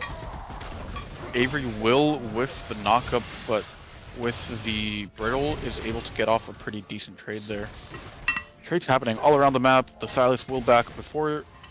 Never mind, the Syndra backed first and used TP to get back in. Silas, I believe, will not have to use TP, so we'll be able to hold that spell. and we'll use it anyway. So Alright, let's see a Well, really it's, good river vision control from top side MVP here. You have the lane gank from the Rex side, but the ignite dropping onto the Ezreal, I'm not super sure about, but you know, they both stayed alive despite the lane gank for such a strong early game jungler. So it's impressive stuff there. Kathy does get some poke in. The hook shot lands, but Ornn will just be able to walk it out. Is already pretty healthy because of that Kindle gem buy, which I believe he built for himself in lane. Yeah. Got the gold for that off of killing the Camille. Alright. CS is even in bot. There's a pretty large advantage for it in top. About a camp's difference between the junglers, and Silas is at an advantage here. Does have level 6 for the Syndra. Syndra just took over to 6 actually. Right, I mean, with the Ornn failed top game, Syndra did get a little bit behind the CS and experience garden. The Silas uses the Syndra ult against her, or she's able to use it the first time to just pick up that clean kill, you know, playing click just to secure it. really well played gank. Yeah, great stuff. Spectres looking pretty strong here. Amumu looking to go in, but Kai'Sa is just nowhere to be found. You know, if Kai'Sa was a bit further off, that, you know, almost 2 seconds of stun, I believe, on Amumu, would have just tore up Ezreal. Yep. But Could have meant to kill. But I think Spectres are playing this game pretty well here. They did give over 2 kills at the beginning, but managed to pick up 2 kills in return, and are now at about a 300 gold lead. Rex was off to a little bit of a shaky start, almost died to the invade, but did manage to pick up the assist with the help of Ornn, and now has picked up another assist in mid. Does pick up the Dirk on the back here. Will look to path top rather than path towards the dragon, so the Master Valoran Pirates might be able to pick this up without a contest. like we have a lot of focus on the bot side of the map. MVP does have Prio here, which allows Maokai to look to start the dragon, while Rek'Sai is in the top side, like we're talking about. That's the advantage of such a strong early link, like a Mumu getting this Kai'Sa ahead, and just prepping these dragons when the eventual. Actually, so it looks no Infernal Soul, unfortunately. I think that would have been a very fun, exciting repeat last game, but as long as we're not seeing a boring drag, it can be Well, we're not gonna get Hextech Soul either, so. Good eye. Down 2 of the fun souls. That's crazy, boo, right side. Keep an eye on us, and they're haters gonna hate, you know? Fuck right. We do not condone this type of language here at Scrim Zone. LOL, please give us a sponsorship, Tiki. Yeah, I think they should give us the advanced streaming options. Imagine if we had the multi-cam view and the replays. Oh wow, Charlie. And also, like, no delay. That would be really cool. Yeah. Sarverus here with really good farm. Is at about 10 CS a minute. Best farm in the game. His lane opponent does have the best farm on their team, but it's just not. Alright, we do have the Maokai has the ult. He's gonna pull it out here. Both of them pulling it out. Rek'Sai ulting for the Maokai, picks it up, and then shoots a Q, misses the Syndra. Although I do think that Rek'Sai might get a bit of trouble here. Never mind. The Soraka helps. Knocks up both of them. Oh Ezreal no, the Syndra living at like 10 health. But the Silas chains do pick up the kill. Syndra barely survives, and Kathy was there to keep Rex alive. Oh gosh. So they will look to pick up some plates here for their mid laner. TP will come down from Syndra. This is risky. You could get Dove here, but it looks like they'll just back off. They don't have ults, don't have cooldowns. So smart play from Spectres there, up to about a 1,500 gold lead. They are down a drag, but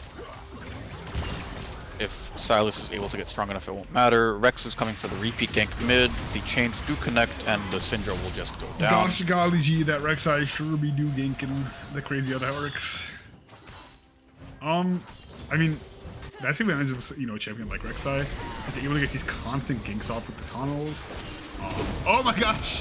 The Amumu landing goes down, on... heal goes down, flash from Soraka, but Kai'Sa will secure the kill.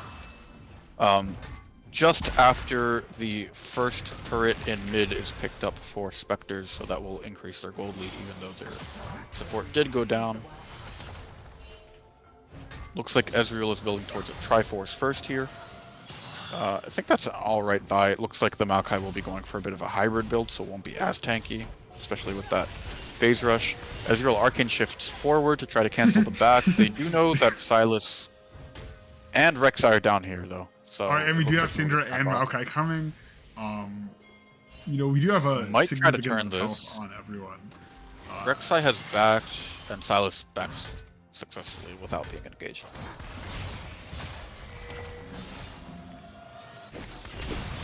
Alright. Bandage toss does connect. Arcane shift comes down. Yeah, without an first ultimate, break bolt going over to Cesaris. much less, Yep. much weaker as a engager. So we're really not going to see a ton of high octane plays to actually back up. Well, as high octane as it's going to be, but you know. Yep, for sure. Ult does come down, does not connect, but Heroic is pretty low here. Ulting through the CC, gonna run away, and the Ornn is going to pick up the kill. You know, we have Rek'Sai picking up the Amumu, like we were talking about, without the ultimate in the bot lane. Much weaker at the moment. Kai'Sa able to stay alive 2-0, with the Amumu just supporting, you know, 0 and 2 and 2. Yeah, and that's another 2 kills over to Spectres, which makes this game pretty rough for MVP. Heroic did get solo killed by the Ornn there in a matchup that he's favored in. Not what you want to see from a team looking to survive. Kai'Sa is in danger of being divined here. Rek'Sai ult will come down, reset the tower just keeping aggro. these guys alive. They can't die if they want to. Oh my gosh. Well, never mind. Maybe this guy really wants to. maybe. I mean, Maybe not. I think he'll go for an execute here if he can. Might try to pick up the Amumu. Bandage toss just goes wide. Sarverus will re-engage and pick up the kill. I don't know where Maokai went. Pretty strange decision not to continue going for the Silas there. And Sarverus remains unpunished for his transgressions. Silas just look like that? He looks The chain continues to move even when Silas moves, so it can be extended by moving in that direction. Okay, he looked like Mrs. Incredible there for a moment. Alright, we do have a fight. Camille is trading hard here. With the Sunderer pickup, Camille will be able to win every trade, theoretically, into the Ornn. You know, with the Jack Show, the Ornn will win the extended fights, but the Camille wins the trades before that's able to ramp up. Alright, so the dragon is slain. The second dragon goes to the Spectres. It's 1-1 in that front, but with Spectres up, you know, 4k gold. Sorry, there's a fight happening in top lane. Again, these extended fights do go to Ornn, but Camille, I guess, is able to get up before. Cho'Gath Q on a 4-second cooldown TE. Yeah. Mumu all comes down. Cleanse comes out a little bit late, but the flash does enable the Ezreal to escape. I'm still viscerally upset about that Silas play. In the between the bot turrets. I just I don't know. He's not even. Definitely should have been a shutdown over for them, and instead they did Rex going in a bit early, perhaps blowing his load a bit soon. There's a joke in there somewhere that I don't think I'm allowed to say. It seems like at this point they're they're playing with a great level of confidence that we weren't obviously seeing at level 3 or 5 or even 6 or 7. At this point in the game, they're just going for these very, very aggressive dive plays. I mean, we see the Silas coming. We're going to see another four-man bot event. Although I suppose the previous one was more of a 3-man than a 1-man. But is Ornn going to be able to get away here? The Camille is going to ult although he's going to be close enough to turret that they will not be able to pick up this kill. This Soraka ult keeping alive. Meanwhile, this Camille living on like an auto attack of health. Just able to get out. You know, keep that. Shout out to all the Spectres players in chat supporting their No, team. not shout out. You guys are mean too. Yeah, shout out to everyone except for Mason. We don't like Exactly. Mason. Yeah. I mean, is he really? He's not. I'd say he's obviously a Spectres member, but he's not really a Spectres player. He can't play. It's illegal. True, that is correct. It is literally impossible for him to play. Yeah, mathematically and ethically impossible for him to play. Alright, so we do have these big shutdowns in the top side for Spectres. You know, 900 gold sitting just in the shutdowns. Not to mention, obviously, the 300 gold that comes along with each of those kills.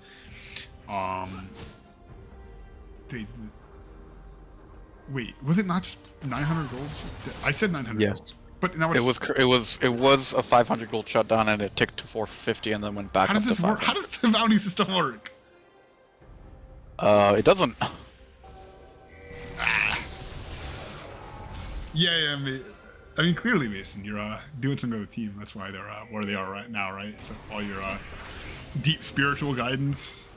Mason's contribution to Spectres is psychological warfare. Actually, you know what the contribution was? It was the fear and the Udyr bands. I don't know. that contributed to their win game one, let's say. True. Again, I'm not super sure how those came out, but you know, maybe they got confused that Rex was Mason. Rex flashes forward, and Maokai will just walk away. Really interesting flash there. Not quite sure what he was thinking. Do go onto the Rift Herald here. Man, with how many kills have happened in this game, I thought this would be the Baron, but it's only 17 minutes in. Right.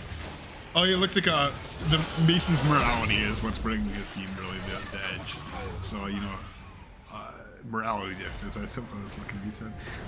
Rex already has the edge of night here. You know, any PO that MVP has, and there are a few layers of it, you know, Maokai everything, a Mumu Q, Mumu ult, might not make it necessarily the best pickup, because, you know, they land one of them to go in, and then the next CCs you. But it's definitely still a viable pickup to make these picks.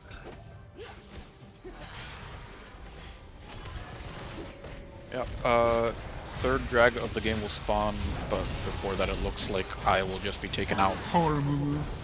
by the Rek'Sai, and they will probably just pick up this dragon for free. The Rek'Sai is able to ult off of the Q connecting, really good mechanics there by Rex, and Ezreal does pick up the Syndra. Things are looking pretty dire here for the Masked Valoran Pirates. Pretty close trade there by the Maokai onto the Rek'Sai, but we'll have to back away, and Rek'Sai will just go into his tunnel. Sorry. Heal up a little bit, and we'll be able to just go back to the dragon, and it won't matter. Of course, with the Soraka healing, it won't matter anyway. Back up to full health. I love in that like 2 champion. seconds. She's so cool. So cool and quirky. I agree. So it looks like we do have this, again, like you're talking about the Baron, it feels like it's almost Soul, but this is only the third dragon, like the second 4 Spectres here. And, MTech Soul would be really good for their team, though. yeah, I'm so glad this dragon came back in a functional state unlike before. Initially from a certain someone I will not name, Anne, I got a lot of hate for my hate of the Kendek map, but then once the rest of the community joined in my hatred, thankfully it was removed, and now it's just a really interesting map with all these, you know, unique plants and dragons. Like, Very cool. Yeah, this is a shout out to Anne. Your opinions are wrong. Teddy says, I love Kathy, she is my queen. Understandable. She's all. I mean, she's your queen or she's your president. You know, pick a lane. It's either a monarchy or a presidency. It'd be a constitutional monarch. But then someone holding the title of All the both king, president, president. and queen. It's a bit of a, I don't know, oversight. You got to be careful with that separation of power. And Ezreal and Soraka need to be careful here, lest they get collapsed on by the Maokai. Sarverus will continue to push top lane against Heroic on the Camille. Is a level down, but I think by virtue of having more items, he might just win this. Although Camille does drop the Ignite, so Cerberus will stopwatch before the Soraka ult connects onto him. Avery mistimes the Ornn ult, and Heroic will just be able to kite this out, I think. It's Although like that, Rex is here. It's like that Shakespeare play. A Comedy of Errors? Yeah. See, no, this is why we're commentary, dude. Yes, sir. I don't think either of us Heroic. have read Ooh, I have not. It's like Midsummer Night's Dream. Everyone doesn't. Oh, I actually have read and that everyone one. dies. I have read that one.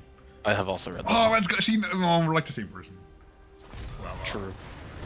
That's why we let's both give play Malkail, support. to Get rid of the Edge of Night. Doesn't really do much else. The Herald, I think, went down top. Yep, it is currently charging into the top turret, and it looks like they will be able to pick up the tier 2 turret there. Not really being contested as of yet. Maokai comes up, but isn't able to save the turret. Although he does manage to slay the Herald Slay. with his sapling toss. Yes, slay. We did Baron up. That is really the only objective on the map currently. Dragging up on it for another 2 minutes and 30 seconds.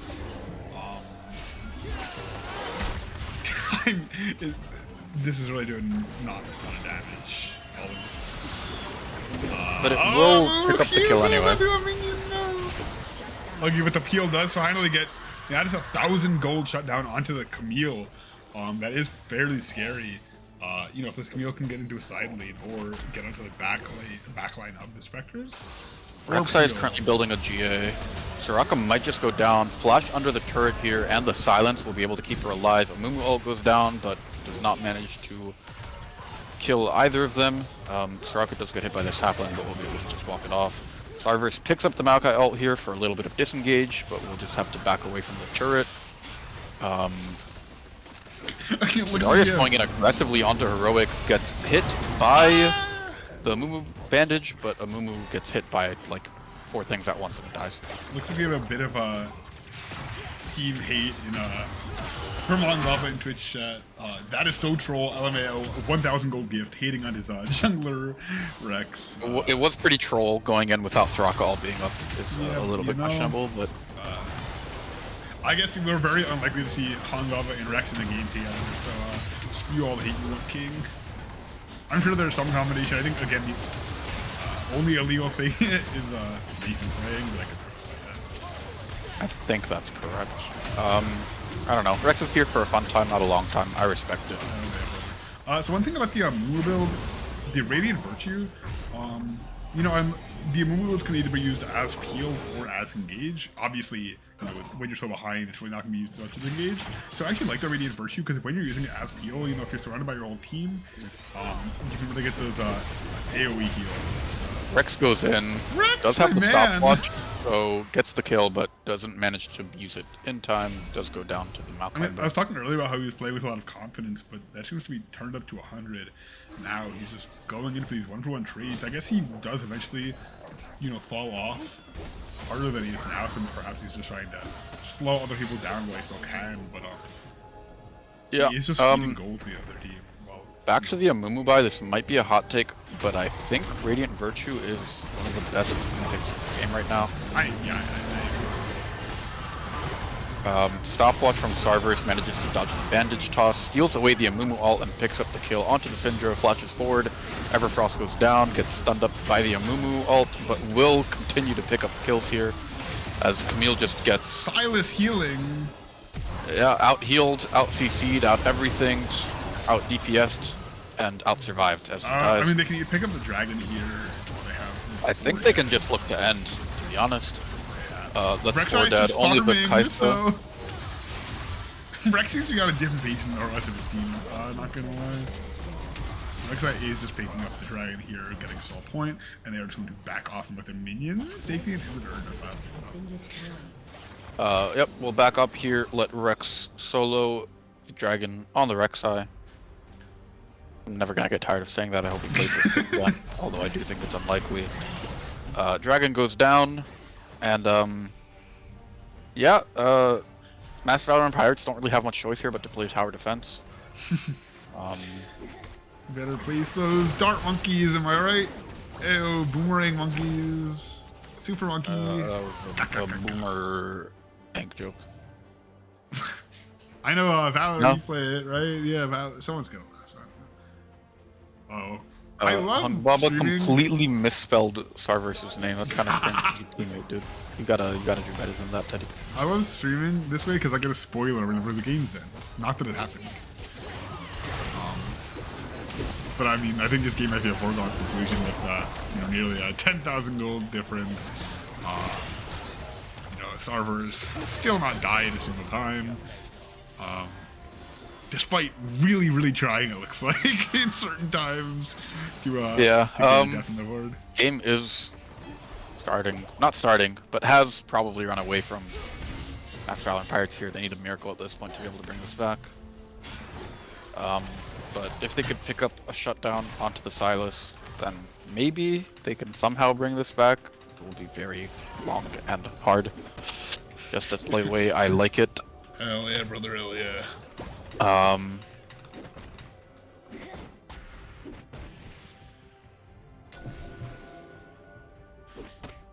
Alright, so with, no real objectives up right now, I really think MVP just has to play it safe, get farm where they can, not take any fights, because I don't think, it's very tough for them to get a single kill. Speaking of, I mean, we can watch this 1v1. Heroic seems to be going in, but, with a 7-0 Silas, with, I don't know how good of a fight this is. He's getting collapsed on, so we'll have to back away. Oh, I was wrong. It's so useful. Never mind. Rek'Sai fell off. I mean, has the GA, yeah, Rek'Sai has fallen off a little bit, but I think the Kai'Sa will just die to the horn. Uses the ult, doesn't really get much distance, has to flash away, does manage to survive. But they can just push in now. They use some ults, but Draken can still peel. Horn is full health, doesn't take any damage. It's only level 15, that's so funny. The gold split, or the experience split on Spectres is fairly even. Soraka's are behind, but everyone's either 14 or 15 otherwise. We do have a team fight here. This could be the winning team fight. Rek'Sai has the GA, a Mumble hitting large amount of people, but just dies, and no one ends up dying from the Spectres, and they get a 5-for-0 ace to end the— oh, Soraka? Okay, no. 5-0 ace to end the game. Representative Soraka needs to be careful. A single minion will kill her. Yeah, I mean, she's not really doing anything right now. Yep, this will just be the end, I believe, and this will be a clean 2-0 sweep for the Spectres. Really well done. If we blowing the flash from the Ezreal, I like it. I mean, it's really, really clean 2-0 from the Spectres here. I do have to formally apologize to their drafting. Although I do stand by the fact that if this game had been a bit more even, perhaps the team fights would have played it as I stated, but the game did not end up shaping out that way. The Rek'Sai got too ahead too quickly and allowed that. That was a really fun series, though. Shame it didn't go to 3 games. I would have really enjoyed seeing that. But GG's to both teams. We do need to assign an MVP for the second game here, and I think it's probably between Rex and Sarvis. Oh, I mean, I'd did say not die. right, because Sarvis didn't die, but obviously Rex is the one that I feel got the game to where. Yeah, I do think Rex, with his significant reganks of mid, set up Sarvis to go unkilled. So I will leave it up to you. I think it could go either way. You sound like you were leaning a little bit more towards Rex, but Rex did kind of. Honestly, no. For me, I was thinking Sarvis, but I wanted to. Because I mean, I think that for the series, potentially it's Rex, because I think for me, Rex got second hardest carry both games, and it was a different player that we think did the most. So for the series, I'd perhaps say Rex, but I think I would definitely agree with that. I think for the game, we can give it to Sarverus, and if Sarverus is watching, would you be available for a post-series interview, mayhaps? We can message him, maybe. I am doing that right now. Beautiful.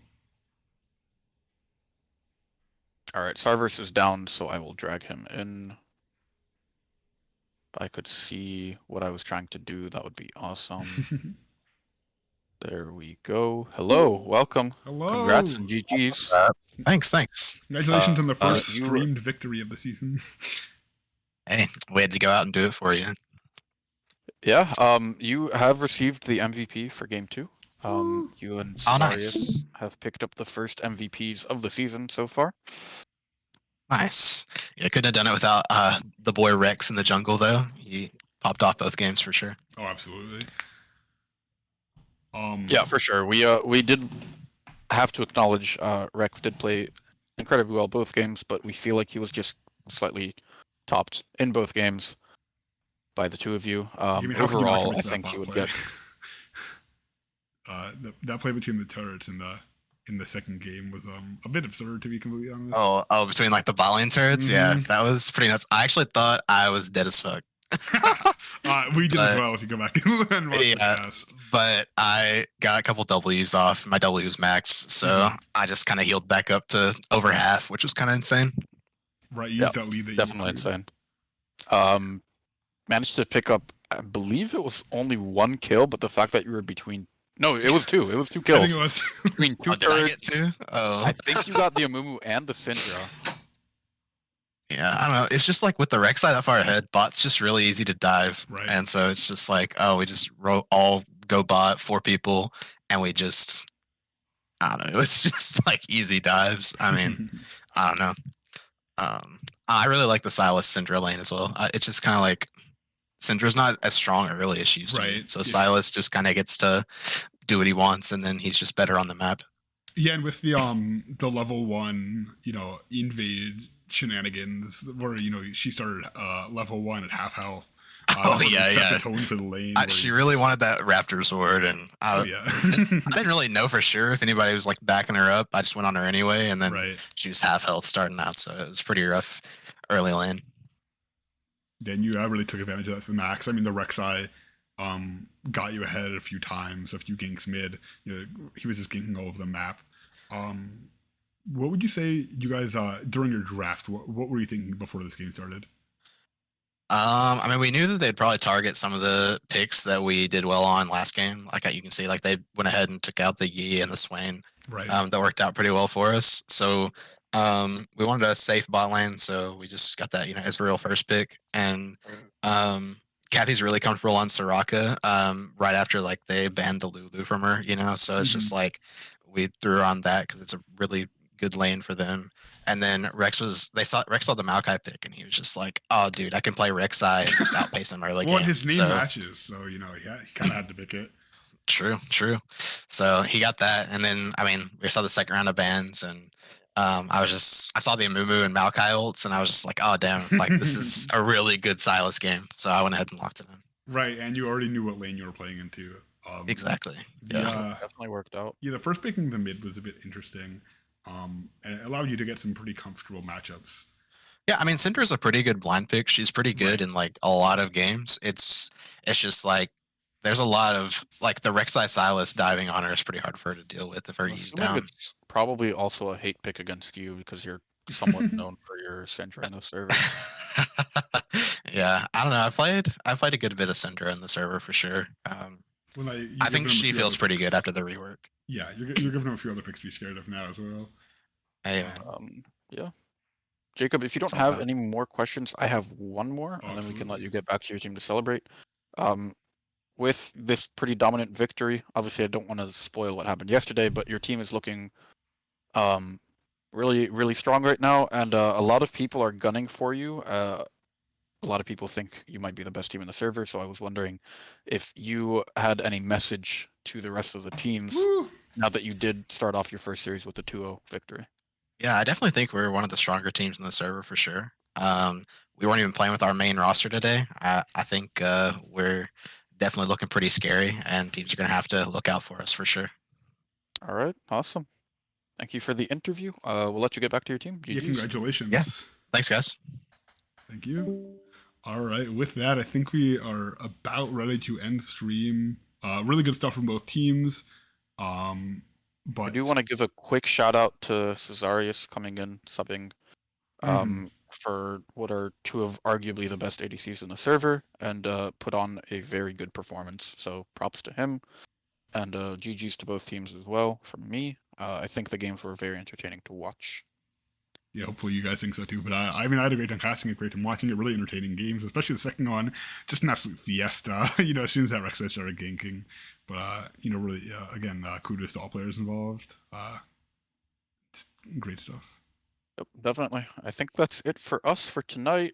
Make sure you tune in on Sunday for Rift Sharks versus Andromeda. I will check the time super fast just so I Yeah, we don't can do that. mislead you guys. It is I love scheduled misleading for you. 7 p.m. right now. 7 p.m. on Sunday. Set your watches, set your calendars, and get ready for that match. With that, I think we are signing off for tonight. I appreciate everyone for watching, and see you then.